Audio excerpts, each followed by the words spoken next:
자, 이 시간에 우리들에게 주시는 하나님 말씀을 함께 나누겠습니다. 시편 50편 1절로 23절까지 되겠습니다. 이 계시의 말씀을 봉독할 때 하나님의 음성을 다 함께 들으시기를 바랍니다. 전능하신 이 여호와 하나님께서 말씀하사 해 돋는 데서부터 지는 데까지 세상을 부르셨도다. 온전히 아름다운 시온에서 하나님이 빛을 비추셨도다. 우리 하나님이 오사 잠잠하지 아니하시니 그 앞에는 삼키는 불이 있고 그 사방에는 광풍이 불리로다.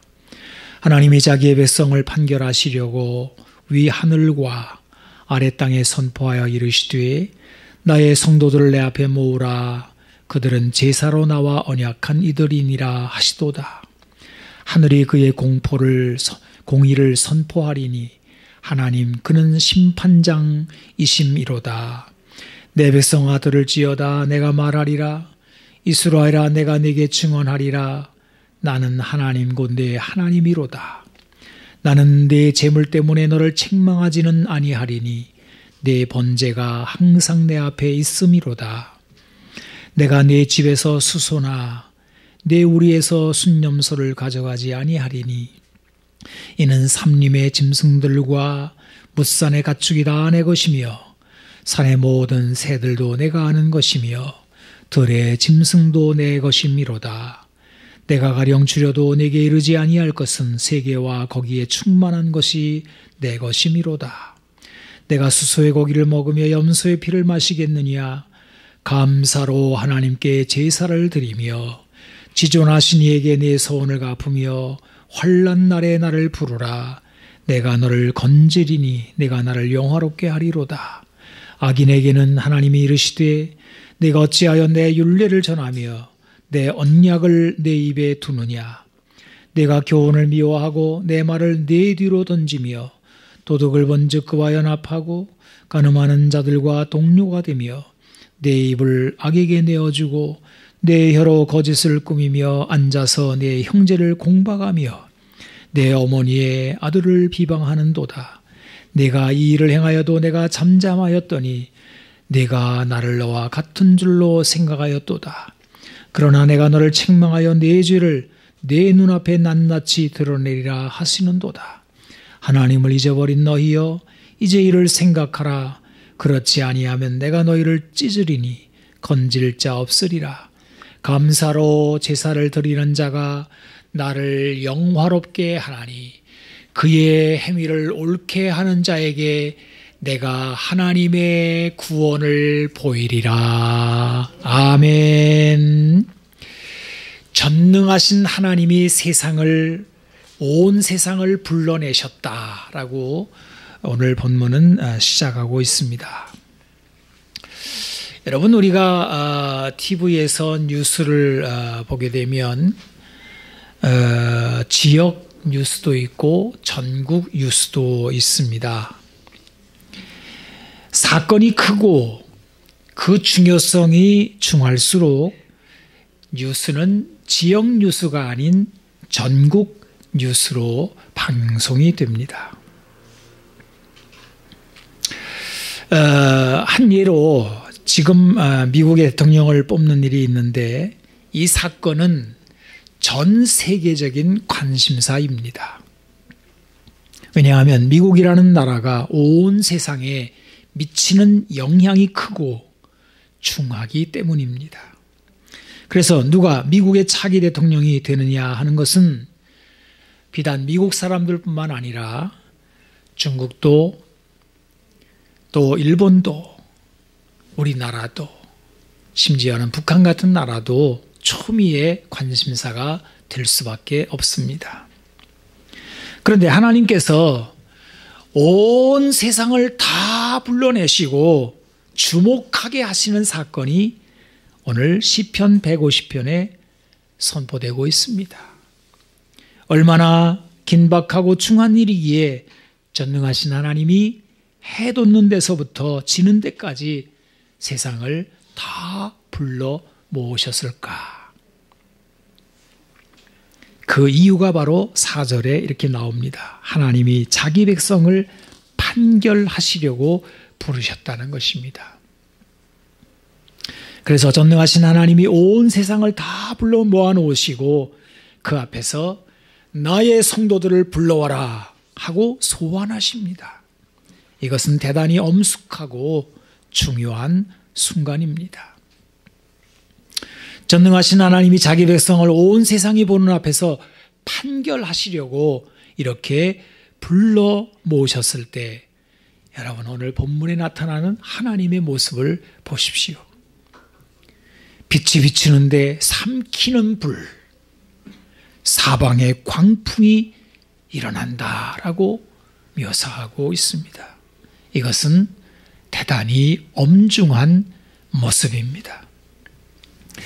여러분 우리는 이렇게 좀 농담스러운 자리도 볼 수 있고 또 아주 대단히 이렇게 엄중한 자리도 볼 수 있습니다. 뭐 개그 콘서트 같은 데 가면은 뭐 웃고 뭐 가볍고 이렇게 되겠지만 법정에 가게 되면 혹은 대법원 같은데 9명의 판사가 쫙 있는 최고의 재판관들이 있는 자리에 만약에 우리가 간다고 한다면 우선 법관이 들어올 때 다 일어나죠.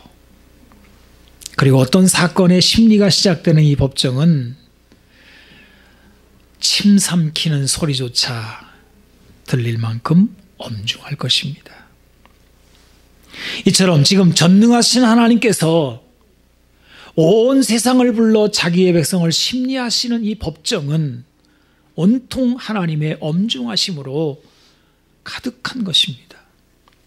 이제 온 세상은 하나님이 자기 백성을 왜 부르셨고 어떤 주제로 다루시려고 하는지를 듣게 될 것입니다. 이때 하나님은 이 자리의 주제가 하나님의 백성들이 드리는 제사라고 말씀을 하십니다. 바로 오늘 본문에 나오는 5절 말씀입니다. 이르시되 나의 성도들을 내 앞에 모으라. 그들은 제사로 나와 언약한 이들이니라 하시도다. 그리고 그 뒤에 쭉 이어져 나오는 말씀은 전부 제사에 관한 말씀들입니다. 여러분 오늘을 살고 있는 우리 한국 사람들에게 있어서 제사 이렇게 이야기를 하게 되면 다 지나간 예시대의 말로 들릴 것입니다. 뭐 세상 사람들이나 우리들도 유교의 제사나 교회 다니는 사람일지라도 그냥 구약 시대의 제사 정도 생각할 것입니다. 명절 때나 부모 기일에 올리는 제사들도 뭐 점점 이제 형식화되고 간소화되거나 사라지는 그런 시대 아니겠습니까? 제가 한 번은 길 가다가 프랑카드를 본 적이 있는데 이런 말이 쓰여서 깜짝 놀랐습니다. 평생 제사 모셔드립니다. 아니 제사는 자기 집안에 자기가 자손들이 모셔야 되는 건데 이제 돈 주고 평생 제사 모셔주겠답니다. 이런 프랑카드 문구가 나온 거는 이제 사람들이 부모 제사 안 지내자니 찝찝하고 뭐 지내자니 또 너무 번거롭고 그래서 이런 것들이 나오지 않나 싶습니다. 이런 시대에 오늘 하나님이 온 세상 사람들을 불러 모아놓고 하나님 백성들에게 중요한 제사 이 문제를 주제로 다룬다고 하니 이거 좀 다른 문제가 다뤄져야 되는 거 아닙니까? 경제 문제나 정치 문제나 뭐 다른 무슨 뭐 중대한 문제가 또 있지 않을까요? 그런데 하나님은 하나님의 백성이 드리는 제사가 얼마나 중요한지 온 세상 사람들을 다 불러 모아놓고 대단히 엄중한 심판을 하시는 것으로 증거하고 있습니다. 왜 그럴까요? 과연 하나님의 백성들이 하나님께 드리는 제사는 온 세상에 이토록 중요한 일일까요? 세상에 많은 종교가 있고 각종 우상들이 있는데 그들도 각기 다 제사를 드리지 않습니까? 그런데 하나님이 말씀하시는 하나님의 백성이 하나님께 드리는 제사가 이것들과는 어떤 차이가 있기에 전능하신 하나님은 다른 문제가 아닌 제사 문제를 놓고 이렇게 엄중한 심판을, 법정을 온 세상 앞에 열고 있는 것일까요? 이 질문에 대답하기 위하여 우리는 좀 더 자세히 본문을 들여다볼 필요가 있습니다. 나의 성도들을 내 앞에 모으라. 그들은 제사로 나와 언약한 이들이다 라고 제사와 언약이 같이 나옵니다. 하나님 백성들이 드리는 제사는 바로 하나님과 맺은 언약이라는 뜻입니다. 무슨 약속이 제사 안에 들어있다는 거예요. 하나님과 맺은 약속입니다. 여러분, 이것을 우리가 이해하기 위한 아주 좋은 사례가 하나 있는데 바로 창세기 8장에 나오는 노아의 이야기입니다. 온 세상에 가득한 죄악으로 엄청난 홍수가 세상을 덮었습니다. 무릇 호흡이 있는 생명체가 다 죽었는데 노아의 8 식구와 그리고 방주에 탄 동물들만 생존하게 됩니다. 이제 노아가 홍수 후에 방주에서 나왔는데 방주에서 나와서 첫 번째 한 행동이 혹시 무엇인지 여러분 기억하십니까? 바로 하나님 앞에 번제라는 제사를 드린 것입니다. 이때 하나님께서는 그 제사의 제물을 받으시며 약속을 하십니다. 내가 다시는 사람으로 말미암아 땅을 저주하지 않으리라. 그리고 그 약속을 눈에 보이게 무지개 가운데 걸어놓았죠. 이것이 제사와 언약의 표본입니다. 제사는 사람이 죄를 지을 때 하나님의 진노를 바꾸는 약속이라는 뜻입니다. 제사는 사람이 어떤 죄를 지었다 하더라도 하나님 앞에 회개하고 나와 제사를 드리면 하나님께서 그 제물을 받으시고 모든 허물을 용서하시겠다는 언약입니다. 이것은 하나님 백성뿐만 아니라 온 세계에 미치는 하나님의 용서 프로젝트입니다. 그러니까 하나님의 백성이 하나님께 드리는 제사라는 것은 그야말로 온 세상의 저주를 평화로 바꾸는 일약 평화의 언약이라는 말입니다. 그래서 모세가 하나님의 율법을 받을 때 그 율법 안에는 이 제사를 누가 언제 어떻게 드려야 되는지에 대해서 자세하게 담고 있습니다. 그리고 하나님 백성은 제사라는 일로 이 세상의 중요한 사명을 담당하게 되는 것입니다. 만약에 하나님의 백성이 이 제사의 직무를 담당하지 않거나 못하게 되거나 혹은 변질시키게 된다면 세상은 어떻게 될까? 죄 문제를 처리하지 못하고 죄 가운데 살면서 그 저주가 온 세상에 임할 수밖에 없다는 것입니다. 그러므로 하나님 백성들이 받은 제사의 사명은 온 세상 사람들 앞에 대단히 중요한 직무입니다. 여러분, 이것을 이해하기 위해서 제가 조금 다른 측면을 좀 이렇게 살펴보고자 합니다. 사실 이 세상의 모든 생명체는 서로 간에 긴밀히 다 연결되어 있다고 합니다. 그래서 각자가 맡은 역할에 따라서 서로의 생명이 유지됩니다. 꿀벌을 보십시오.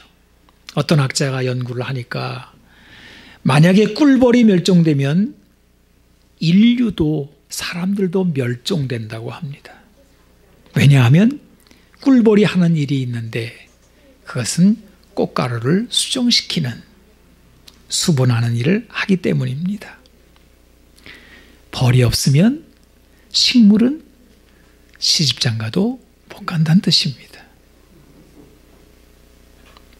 그러면 자연히 식물들이 열매를 맺지 못하게 되고 식물들도 멸종합니다. 그러면 식물이 멸종하면 이것을 먹고 사는 모든 동물들이 다 멸종하게 되고 결국은 사람도 살 수 없게 된다는 거예요. 놀랍지 않습니까? 아니 조그맣게 날아다니는 그 꿀벌 그거 하나가, 그 벌들 하나가 이게 온 세상의 생명체를 중요하게 연결시키고 있어요. 이 벌이 얼마나 소중합니까? 벌이 맡은 사명이 얼마나 중요합니까? 좀 다른 측면도 한번 생각해 봅시다. 우리가 도시에 사니까. 여러분, 쓰레기를 치우시는 분들을 환경미화원이라고 합니다. 저는 그 표현이 좀 마음에 들지는 않습니다. 무슨 미화원 그래가지고 무슨 뭐 깨끗하게만 하는, 눈 보기에 좋게 하는 사람이라는 생각이 듭니다만은, 여러분이 도시마다 이게 이 청소하시는 분들이 있잖아요. 우리가 잠자는 시간에 주로 활동하기도 하고 뭐 그렇게 합니다만은, 겉으로 보기에는 좋은 직장이 아닌 것 같아도 이들은 매우 중요한 직무를 수행하는 사람들입니다. 만약에 이 환경미화원들이 쓰레기를 치우지 않는다면, 혹은 편법으로 쓰레기를 치운다고 하면서 가져다가 아무데나 갖다가 이렇게 막 쌓아놓고 처박아 놓는다고 한다면 도시는 엄청난 폐해를 받게 될 것입니다. 썩은 내가 진동하고 발이나 쥐가 꼬이고 질병이 돌게 될 것입니다. 그래서 쓰레기를 치우는 직무는 그분들만의 문제가 아니라 도시를 사는 모든 사람들에게 아주 중요한 일입니다. 제가 지금 자연계의 꿀벌이나 도시의 쓰레기를 치우는 직무를 예로 들었지만, 이 세상의 모든 직무, 일들은 이렇게 서로 연결되어 피차 살게 되어 있지 않습니까?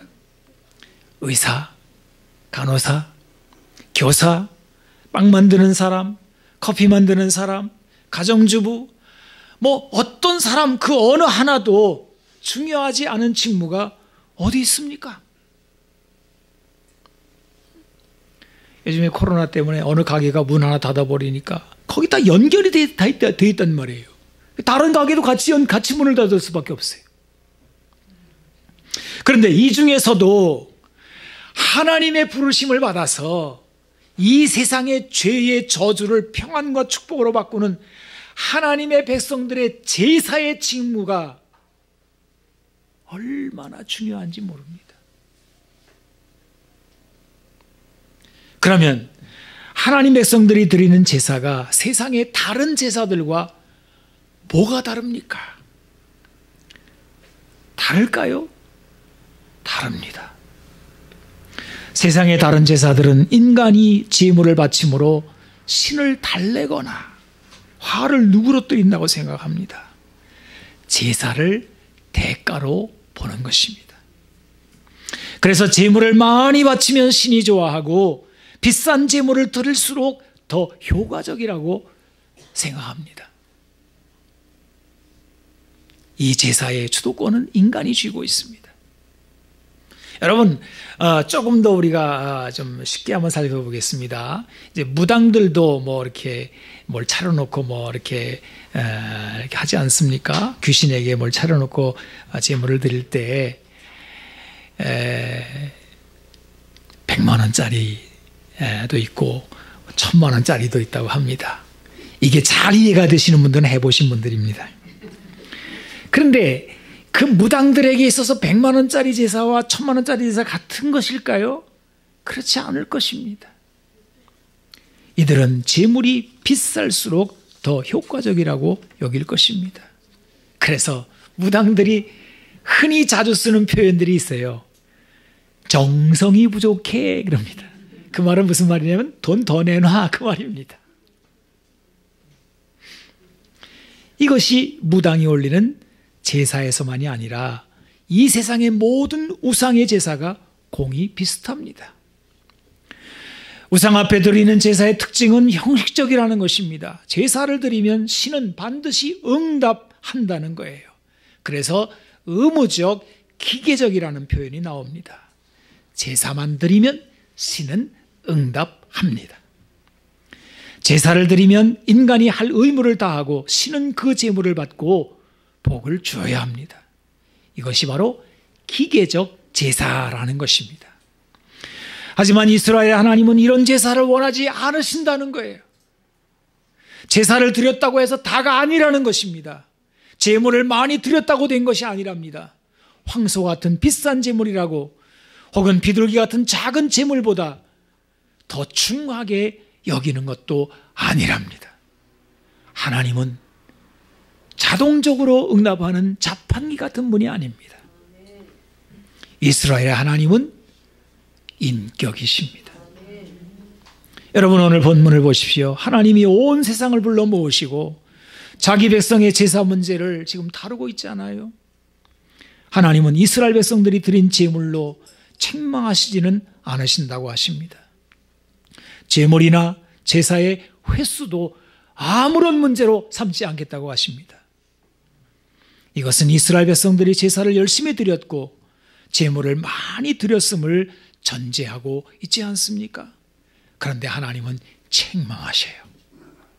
내가 수소의 고기를 먹으며 염소의 피를 마시겠느냐? 네가 나를 너와 같다고 생각하였도다. 지금 하나님은 이스라엘 백성들 앞에서 이렇게 말씀하시는 겁니다.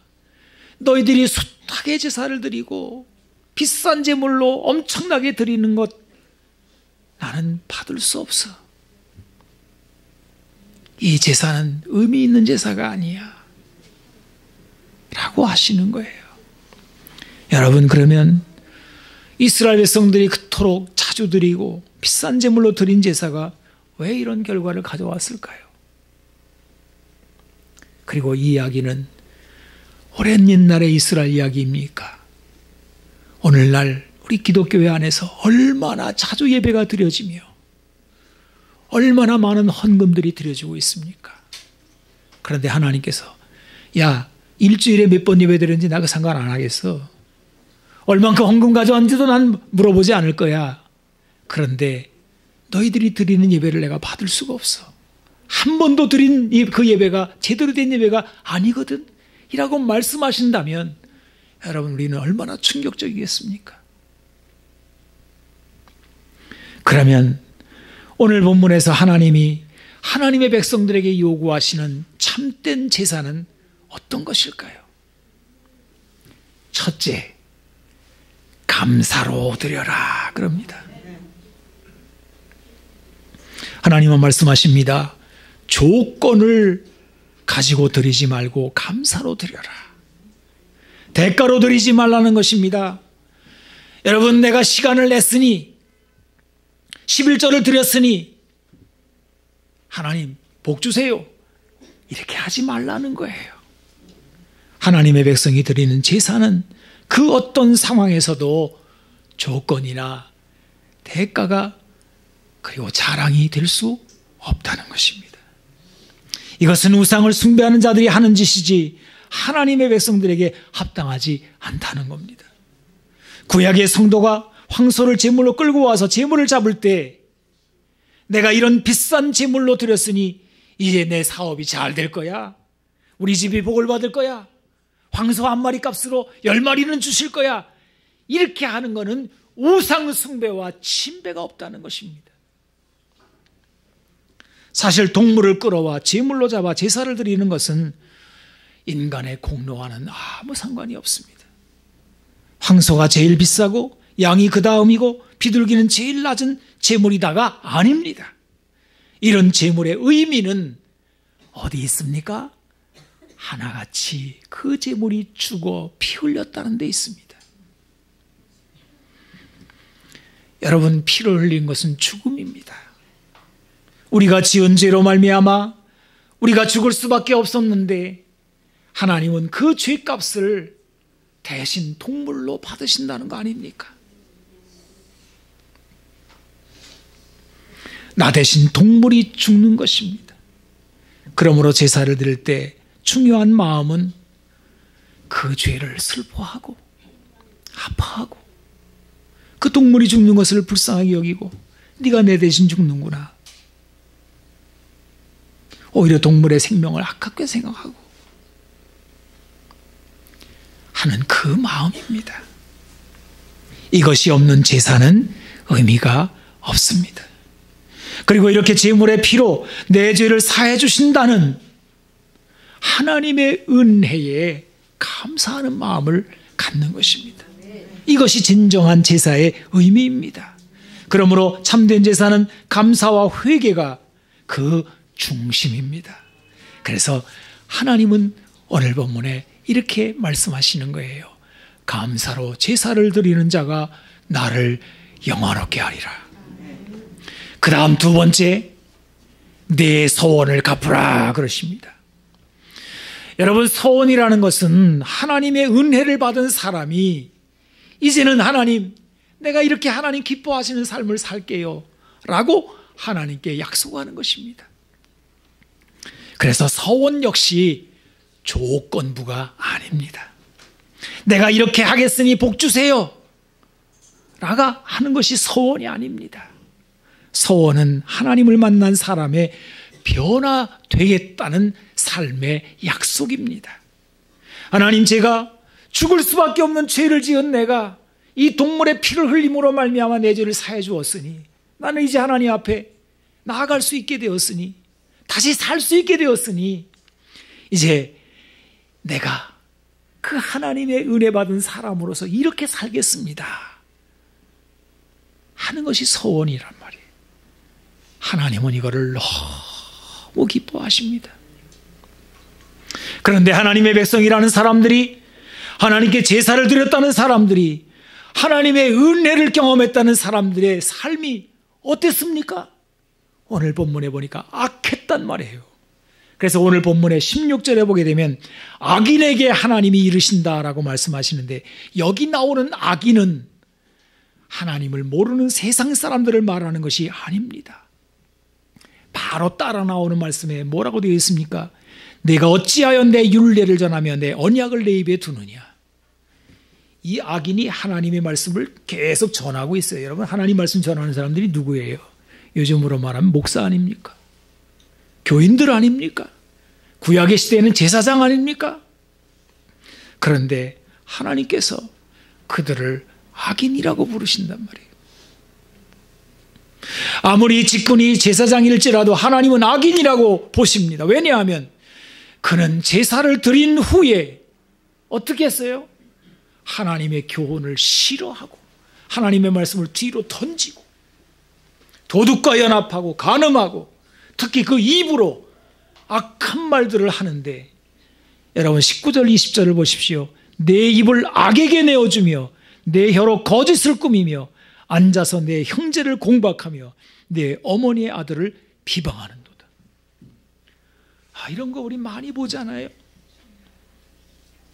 예배드리고 나서 회의한다고 싸우고 서로 미워하고 모여서 막 다른 사람들을 막 뭐라 그래요? 씹는다고 그래요? 죄송합니다. 하나님의 백성이 예배를 드린 후에 이런 짓을 할 때 하나님은 그를 책망하시며 악인이라고 부르십니다. 여러분, 오늘 본문 말씀에서 우리가 찾아볼 수 있는 게 무엇입니까? 하나님은 책망하시는 분이시라는 거예요.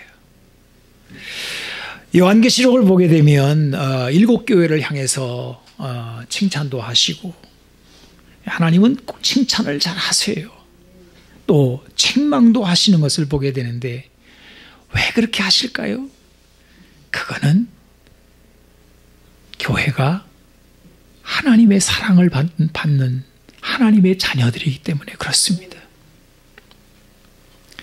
자녀가 아니면 책망하지 않으신다고 합니다. 그래서 요한계시록 2장 4절로 5절에 이렇게 말씀하시고 있잖아요. 그러나 너를 책망할 것이 있나니 너희 처음 사랑을 버렸느니라. 그러므로 어디서 떨어졌는지 생각하고 회개하여 처음 행위를 가져라. 만일 그리하지 아니하고 회개하지 아니하면 내가 네게 가서 네 촛대를 그 자리에서 옮기리라. 여러분, 책망이 가져오는 유익이 있기 때문에 그래요. 그 유익은 무엇입니까? 회개할 기회를 주시겠다는 겁니다. 그래서 하나님은 책망하신 다음에 꼭 따라 나오는 말씀이 있는데 회개하라 그러시는 거예요. 요한계시록 3장 19절에서 20절 무릇 내가 사랑하는 자를 책망하여 징계하노니, 그리고 바로 따라 나오잖아요. 그러므로 내가 열심을 내라. 회개하라. 그리고 그 다음에 나오는 이 요한계시록 3장 20절은 아주 깜짝 놀랄 말씀이에요. 볼지어다 내가 문 밖에 서서 두드리노니 누구든지 내 음성을 듣고 문을 열면 내가 그에게로 들어가 그와 더불어 먹고 그는 나와 더불어 먹으리라. 그래요. 다시 하나님과의 교제가, 풍성한 교제가 이루어진다라는 약속을 하고 있는 것입니다. 와, 우리 하나님은요 얼마나 은혜와 긍휼이 풍성한지 몰라요. 그렇게 책망을 하시고도 회개하고 주님 앞에 우리가 문을 열어주게 되면 주님은 들어오셔서 서 계시다가 들어오셔서 우리를 부둥켜 안아주시고 싸매주시고 같이 먹고 마시면서 우리를 기뻐하시는 그런 분이시라는 거예요. 여러분, 우리들에게 있어서 서원이 무엇입니까? 바로 회개에 합당한 삶을 사는 것입니다. 하나님은 이런 제사를 원하십니다. 이제 구약시대가 지나고 예수님이 오신 이후로 구약의 제사는 예배로 전환되었습니다. 왜냐하면 예수님께서 십자가에서 피 흘려 이제 동물 제사가 아닌 하나님의 아들이 제물이 되셔서, 어린 양이 희생제물이 되셔서 우리를 위하여 속죄양이 되셨기 때문에 이제 우리에게는 더 이상 소나 양이나 비둘기를 잡고 피 흘리는 일이 필요가 없어졌습니다. 그래서 제물로 드리는 제사라는 말을 지금은 쓰지 않고 이 시대에는 예배라고 합니다. 하지만 예배는 제사에 뿌리를 두고 있습니다. 우리 역시 예배를 많이 드리면 자동적으로 하나님이 복 주신다는 생각을 할 수 있습니다. 아주 잘못된 생각입니다. 이제 코로나 시대가 돼가지고 이 예배를 드릴 수 없는 환경이 막 만들어지니까 막 당황하기 시작했어요. 예배를 안 드리면 안 되는데, 여러분 성경을 보십시오. 언제 예배 안 드렸다고 하나님이 뭐라고 그러십니까? 내가 네 제사로 말미암아 뭐라고 말을 안 하겠어 말씀하시잖아요.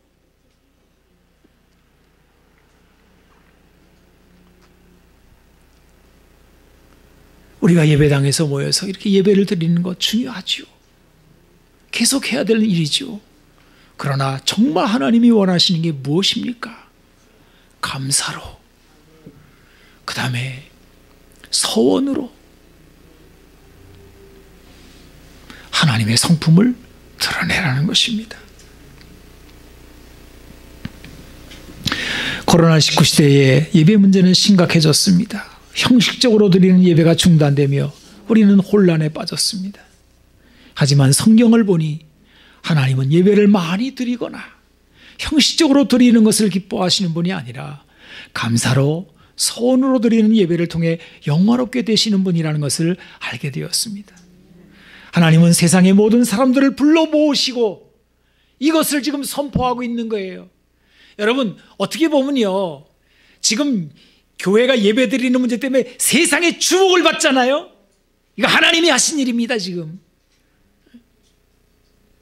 왜 저 사람들은 예배를, 코로나 때 지금 이 위험을 무릅쓰고 예배를 드리겠다는 건가 하고 다 주목해 보는 건 사실 하나님이 우리를, 세상 사람들을 다 불러 모으시고, 야 너희들 예배가 진짜 예배냐라고 세상 사람들 앞에 공포하는 거 아니에요. 지금 우리가 사람들을 얼마나 사랑하고 있는지, 그들에게 폐가 되지 않는지 한번 생각해 보라는 거 아닙니까? 그런데도 다른 사람이야 무슨 폐를 당하든지 무슨 상관없어요. 예배만 드리면 된다는 거예요? 아니잖아요. 이거는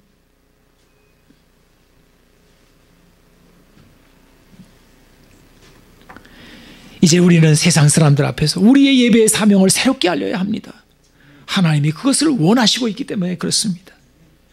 이제 마지막으로 하나님은 이런 제사의 결과를 선포하십니다. 그것은 바로 환난날의 구원입니다.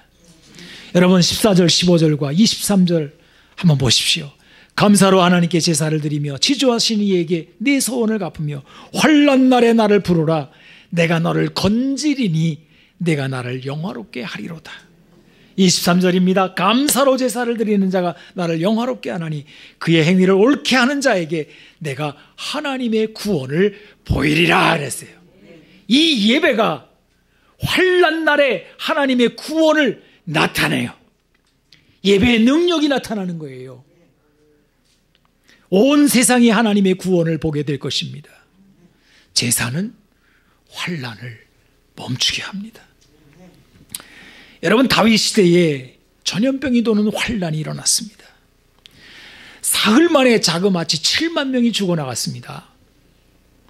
요즘에 코로나하고는 상대가 안 되는 환난이에요.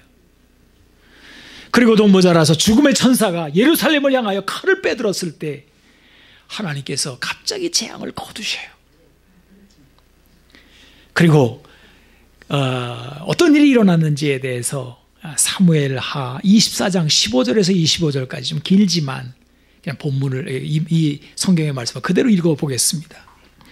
이에 여호와께서 그 아침부터 정하신 때까지 전염병을 이스라엘에게 내리시니 단에서부터 브엘세바까지 백성의 죽은 자가 7만 명이라.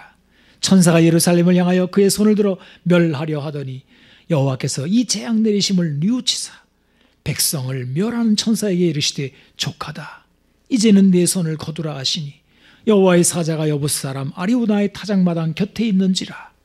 다윗이 백성을 치는 천사를 보고 곧 여호와께 아뢰어 이르되 나는 범죄하였고 악을 행하였거니와 이 양무리는 무엇을 행하였나이까. 청하건대 주의 손으로 나와 내 아버지의 집을 치소서 하니라. 이날에 갓이 다윗에게 이르러 그에게 이르되 올라가서 여부스 사람 아라우나의 타작마당에서 여호와를 위하여 제단을 쌓으소서 하매 다윗이 여호와께서 명하신 바 갓의 말대로 올라가니라. 아라우나가 바라보다가 왕과 그의 부하들이 자기를 향하여 건너옴을 보고 나가서 왕 앞에 얼굴을 대고 땅에 대고 절하며 이르되 어찌하여 내 주 왕께서 종에게 임하시나이까 하니 다윗이 이르되 내게서 타작마당을 사서 여호와께 제단을 쌓아 백성에게 내리는 재앙을 그치게 하려 함이라 하는지라. 아라우나가 다윗에게 이르되 원하건대 내 주 왕은 좋게 여기시는 대로 취하여 드리소서. 번제에 대하여는 소가 있고 뗄나무에 대하여는 마당질하는 도구와 소의 멍이가 있나이다. 왕이여 아라우나가 이것을 다 왕께 드리나이다 하고 또 왕께 아뢰되 왕의 하나님 여호와께서 왕을 기쁘게 받으시기를 원하나이다. 왕이 아라우나에게 이르되 그렇지 아니하다. 내가 값을 주고 내게서 살이라. 값없이는 내 하나님 여호와께 번제를 드리지 아니하리라 하고 다윗이 은 50세겔로 타작마당과 소를 사고 그곳에서 여호와를 위하여 제단을 쌓고 번제와 화목제를 드렸더니 여러분 그 다음에 보십시오. 놀라운 말씀이 이어지고 있지 않습니까? 이에 여호와께서 그 땅을 위한 기도를 들으시매 이스라엘에게 내리는 재앙이 그쳤더라. 하나님이 기도를 받으시고 재앙이 그치는 사건이 제사 가운데 일어나게 됩니다. 여러분 코로나가 어떻게 물러가겠습니까? 누군가가 백신을 제작하면 물러가겠습니까?